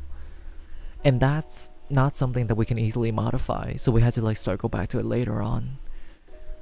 Okay, more information is really good. Let's just go with like quick. That gives me nothing. Okay. Geramino. Wait, no, I'm being very stupid. Let's just go with like something like this just to see. So I E R. Half fear. Let me hold on. I have a thingy. Hold on. There we go. So let's see what we have right now, yeah? We have something, we have I, E, something. The R is somewhere within this thingy, but I don't know what it is yet. Let's work this out. I feel like... So number one, the R is not at the top, or the second. So R right here. Is this a word? The Death Jar. We haven't played Master Mode for a while, okay? I don't believe the R is right here. Let's just try, like, if I put R at the bottom, does it remind me of a word? Pyre. No, there's no L. Pyre. Fire. Because the R is not at the top. God, can't see it. Wait. I don't think that's a word. Deer. Zier. Veer. Ooh, wait. Veer. Veer. Fiery. Now, fiery is a good guess, actually. Okay, let's try fiery. I mean, we only have one shot left, right? Thank you, Levi Domek. Alright. Now that's fucking nice. Thank you. Okay. Good job, Levi Domek. Hell yeah. Crazy fucking clutch. Alright, back to the beetle stone. Oh, Massimo death jar. I win! Yay! Well, not necessarily me. I got the help from someone else, and that feels nice. Alright. Beetle stone. Huh. So Levi Domek mentions, not Levi Domek, actually let me check who mentioned it. Oh yeah, it is Levi Domek. The idea that every turn you remove a little bit of fear is like it is like canon to how it works. But I had to make a, it's ultimately how much I could make it complicate, but I wanted to make it as simple as I can so people can just be like, oh, I have this item equipped. I just need to look at it once in a while to know what it does. And that's it. I don't want it to be something that they have to check every single turn, right? It's something that gives you passive benefit. And it doesn't feel passive if you just have to like constantly check at it to make sure it's working. And give it, I'm gonna wait for a little bit so Levi can come back because like he's lagging a little bit.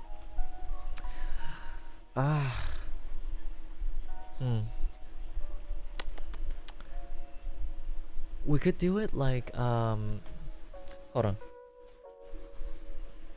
At the start of your turn, reduce your fear level by 1. Now that's, I mean, reduce your fear level by 1 if you have any. That is very powerful, right? But think of how it works inside Termina. It legit is like an infinite source of like fear remove, like infinite source of mind restoration. But of course that's a bit too overpowered because there's only 3 fear level in the game, so we had to like lower it down. It gives a stacking +1 every turn to the casting difficulty roll that gets used up after you cast. So it makes the roll less God, I can't speak. But it basically makes the spellcasting roll weaker and like, you know, more like stronger and stronger every turn until you cast it. We have 2 interpretations I really like right now. One is from Levi Domek and the other one belongs to Slungy. I had to consider it. Ugh. I'm more leaning towards the reducing fear aspect of it. The stacking +1 is fun, but I feel like it's more in line with like a different item that I have in mind right now.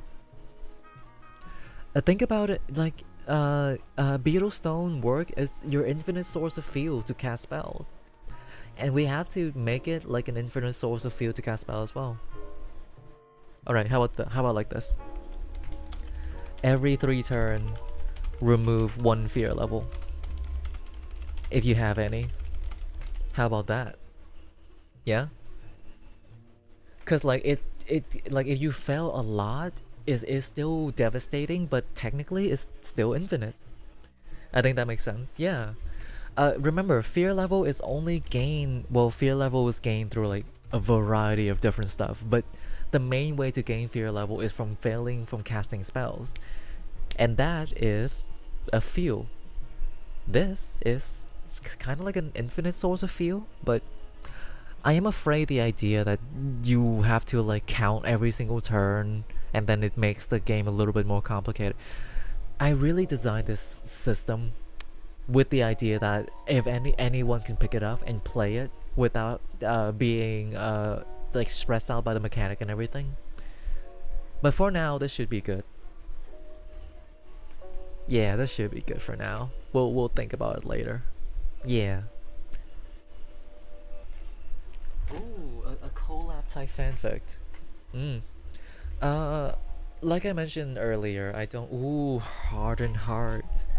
Now this is a good item to implement. Hold on. Yeah, I'm having way more fun with the accessory section because they're just infinitely more flavorful compared to the armor section.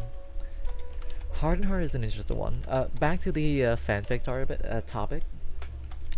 The first ever piece of fanfic that I've ever read is actually a Bloodborne fanfic, a Lady Maria X Plain Doll fanfic specifically.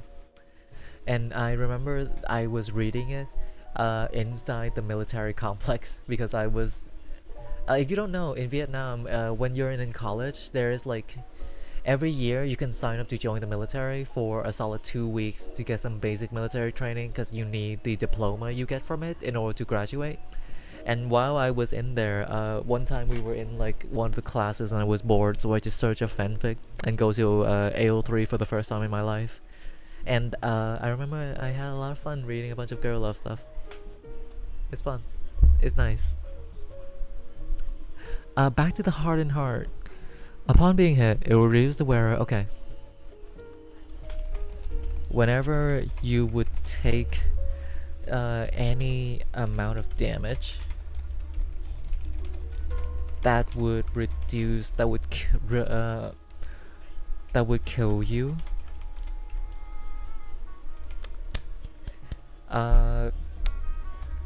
Whenever you take that amount of damage that would kill you, bring your hit points down to a 1 instead. Now, oh yes, an extra line of text does not work if you only have 1 hit points. There we go. There we go. Perfect. Mwah. Beautiful. Magnificent. Can't speak French. Can't speak French. No matter how I try, I can't speak French. But this seems like the best way to do it.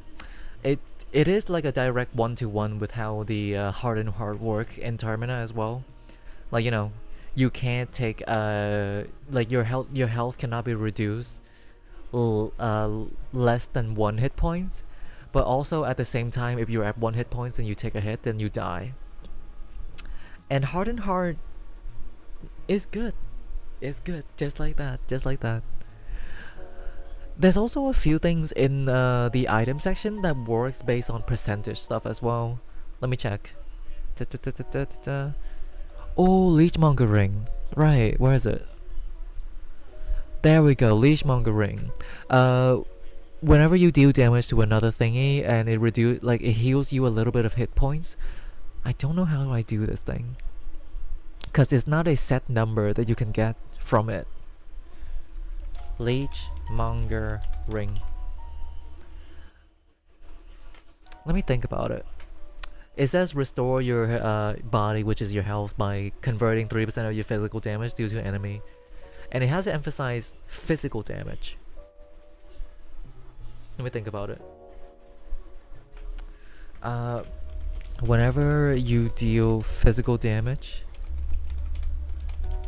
restore hit points equal to, and then the section afterwards would be how much? Let me think.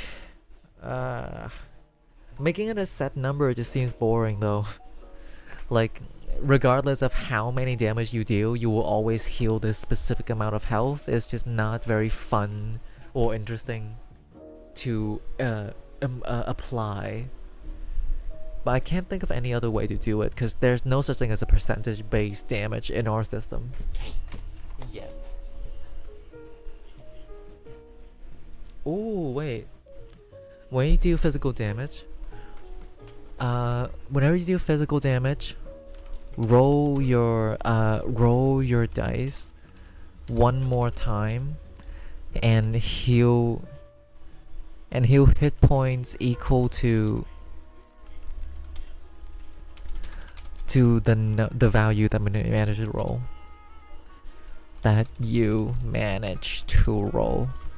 So think of it like this. If I hold a knife and I have the leechmonger ring equipped and I fight someone, I manage to roll like a 10 damage on a d12, right?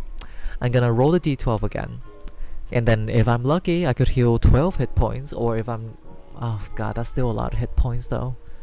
I have to nerf this thing somehow, because this seems like a really... Yeah, this thing definitely needs nerfing.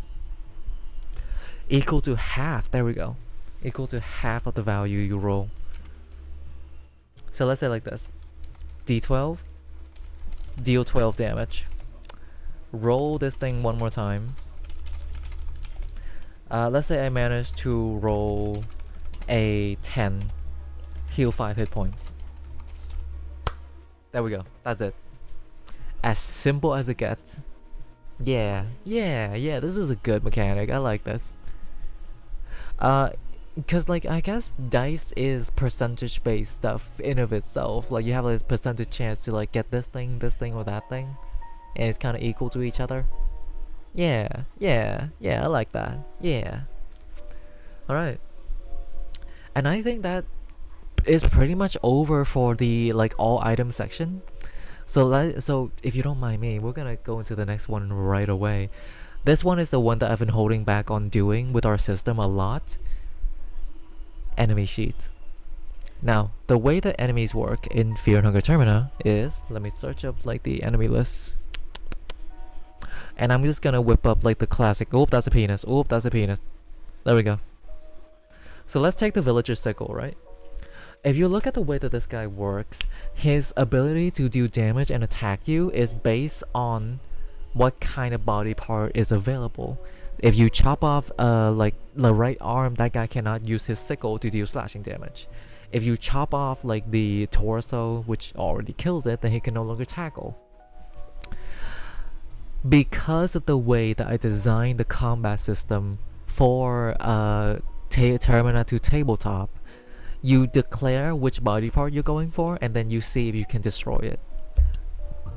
Meaning that every single enemy that we make have to have specific limb that our player can target, and then those specific limb have a specific thing that is tied to them. And let's not mention something again. Where is it? The thing I mentioned is that the fact that enemy always have more action than you.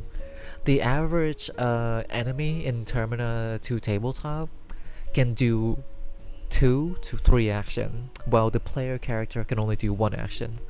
And that is intentional, because I don't want you to actively seek out combat on your own. You kind of have to collaborate with other people to make sure you even have a chance to beat all the like the horrors available in the game. When you're talking about the community guideline, Levi Tomek, what's up with that? You doing alright? Enemies list. Termina to tabletop. Oh god, so much work to do. So much work. But I'm willing to do the work, it's fun. I am very much enjoying the process. You know what? We've been streaming for 2 hours. Let's take like a 5-minute break. I'm gonna stand up and stretch a little bit. Maybe drink some coffee. No, I drink enough. And drink some water. Holy shit, my fucking back. Yeah, let's take a little stretching break.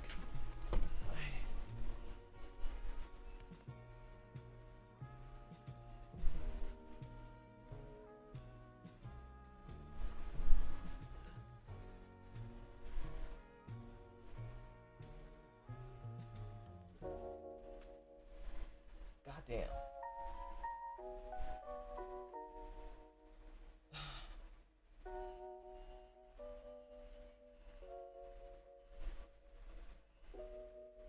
Tell me about it, Bamboozle. I'm listening. Yes, everybody should get water.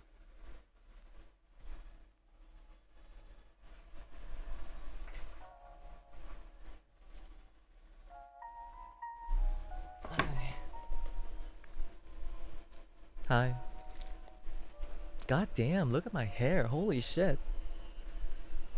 Yes, everybody get some water and get some snack. We're gonna have like a 5-minute break. I'm gonna find a way to do this safely, because I don't want to reveal my identity to a bunch of people. But I found the picture that I taken 2 years ago. I gotta find a way to cover my the address to my college. Okay, there we go. So this is the picture that I've taken 2 years ago when I started my college, and this is like fresh out of high school. And if you don't know, boys, heavy emphasis on the word, boys aren't allowed to have long hair. So I did not have the chance to grow my hair out up until I finished my my high school year. After that though, I started college and I started growing my hair ever since. Start of college, and 2 years later, I have long hair now, and I've never been happier in my life.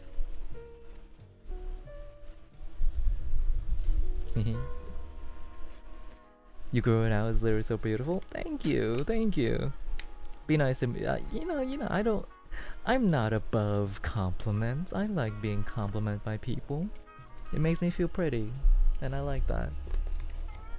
Hell yeah, hell yeah.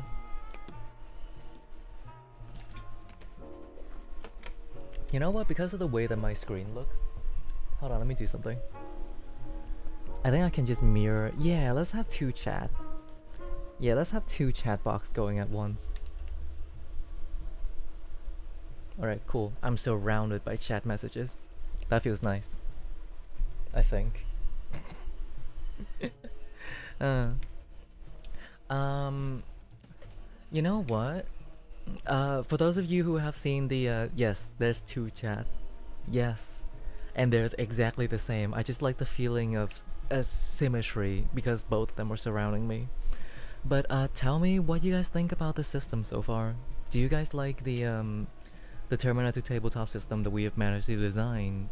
Like, what's your thought? What's your vibe on it? One is a good chat and the other one is evil chat. I mean, both of them are relatively the same to me. If one of them is evil, I would know.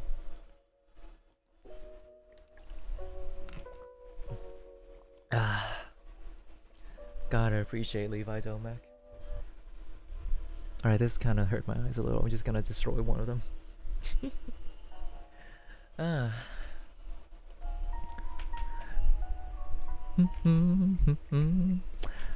I'm gonna, let's see. I don't believe, man, it's been a while since we have like a weekend where we managed to stream for 2 days at once, because most of the time I end up getting way too tired in order to do anything, and it's just so tired. I've been more busy with work as well as my college, so I haven't been able to consistently stream twice per week. But you know, at the very least, I can at least like pump one stream out for you guys.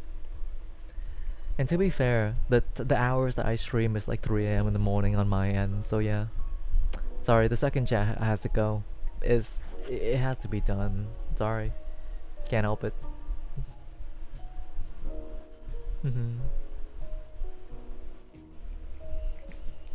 Shout out to what am I saying? I was gonna say shout out to the neurodivergent community as if I'm not a part, like an active member of that community.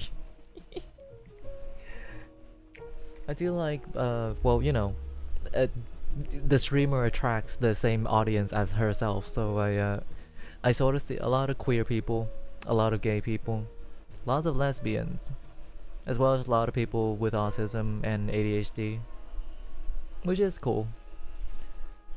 I'm not sure, are any of you communists or socialists? So we'll talk about that topic on another day. Ah, God. Man, I've been enjoying stream like this a lot. You know, because most of the time I don't need to do anything. I don't need to like just hyper focus on a gameplay. I can sort of just chat and just see what people talk to me, and it feels really nice. I feel like I don't want to start a podcast. I really don't want to fucking start a podcast. That sounds crazy. But if I was put into an environment where I'm just able to talk and can like just say some cool ideas I have in my head, I feel like I'm more at home. I really like how the system is being built. I'm very happy. Thank you. Spongy, if you check into the Discord channel, in like the Terminator tabletop specifically, you can go there and you can find inside the pin messages all the stuff there. Don't start a podcast, those are evil. What happened? Okay, how about this? How about we start a podcast but inside our server only? So only me talking with one other people, and the only person that is there to listen is you guys. How about that? Oh, sorry. I don't know. I have a lot of ideas, I have a lot of concepts, and I have a lot of world building, interesting stuff that I like to communicate and talk about. Yeah, and specifically, there's no monetary incentive for me to do podcasts. I kinda just want people to listen to me. Which arguably you guys already did with this like YouTube channel and with my live stream. So yeah. But I can do it inside our Discord server, so we can have like a more like privacy and like easy to like hang out and disclose information, stuff like that. Okay, local of it. Don't have me as a guest. I'll start rambling. I'll keep you in check. Don't worry.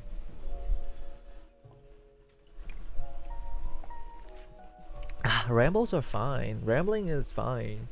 It kind of depends on the conversation that you're having. That rambling could be good for the conversation as long as you're not like cutting out my words or like being rude about it. Like most people, if they are rambling and you go, "Hey, sorry, we need to. I had to talk about this topic real quick."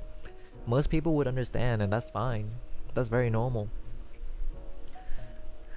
You refer to Bamboozle in the third person tense, like Bamboozle loves to hang out with his friend. Bamboozle loves playing Limbus Company.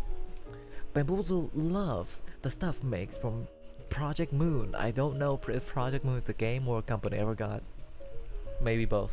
I don't know. Bamboozle is poor. Bamboozle is broke as fuck, said the man who is also broke himself.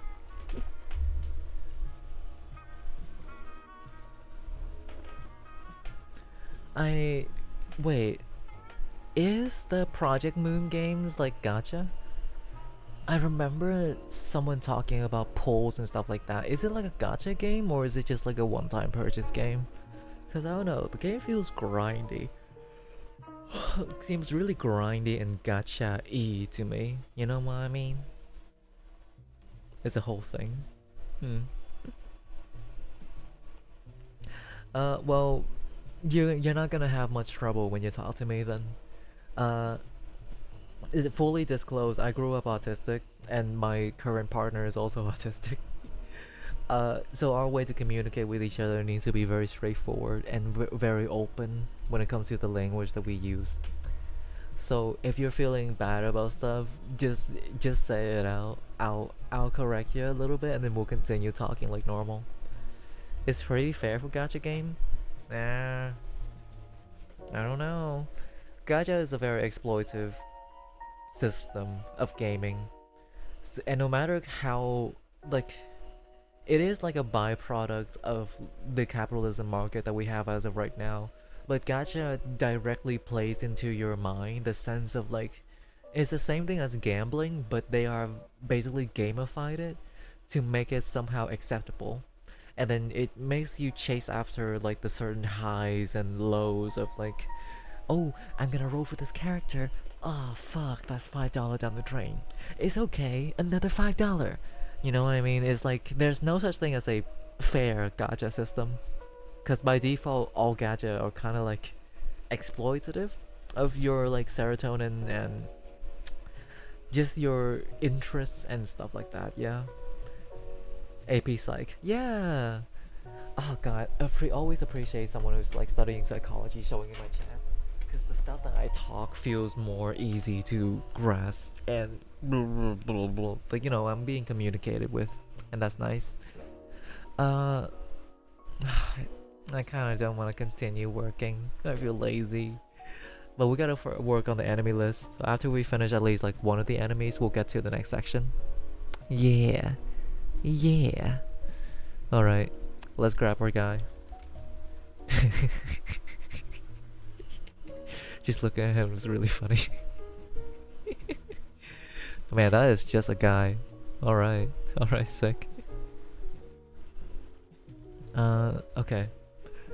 So let's design this from a table's perspective. Bum bum bum bum bum. Insert table. We would want body parts. Where is it?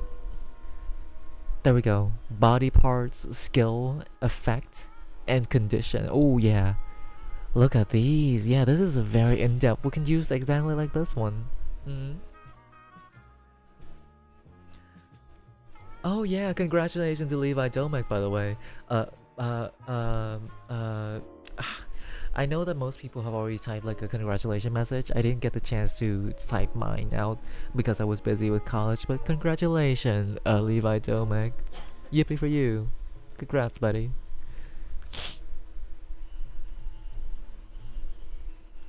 Yeah, congratulations on getting into college.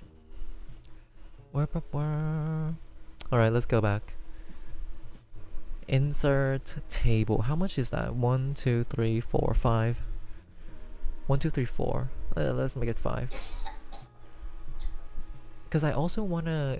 Oh yeah, I also had to like give them like the if it does it have like resistances? Does it have hit points and stuff like that? So 6. Table 1, 2, 3, 4, 5, 6. Like this. Perfect. Alright, so first of all, body parts, skills, effects, and then I guess the body part should also have hit points. I still haven't sure what to do with this yet, because this is probably the most convoluted one out of all the stuff that we have made so far. The the enemy character sheet, each of them would have like a full board like this, a full table like this, and just seems so complicated, you know. Make it in the middle so I can have like a better time looking at it. There we go. Effect. There are some conditions as well.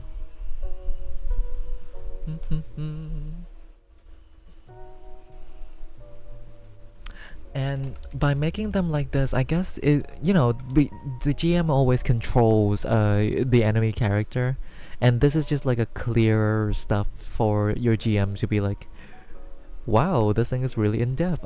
On turn 1 I can do this attack, on turn 2 I can do this attack, stuff like that, etc, etc. So yeah.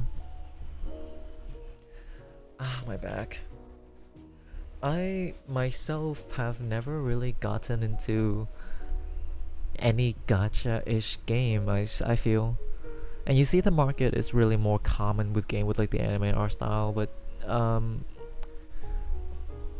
you know, League of Legends and Riot Games have been pushing those gacha mechanic a lot into their system. And I imagine you know, around the world, CS:GO, stuff like a lot of the mainstream first-person shooter game does have those type of mechanic. Which is to say, it is very exploitative. Like, to the majority of people who are free to play and will continue to free to play, they would probably never interact with that mechanic. But then there are this certain few people who actually have like expendable income and they can use that money. They're basically just like, it's very predatory towards those people. The people that have been bait in to be addicted by the system and to continuously spending their money on a system that is tricking their brain into spending more and more money is very much unethical. Gacha system is really unethical. Hi, my water burned. We're designing stuff. Good to see you. Hey, what's up? Sorry, going on a rant for a little bit. Let's go back to this thing. Alright. I need to figure out something.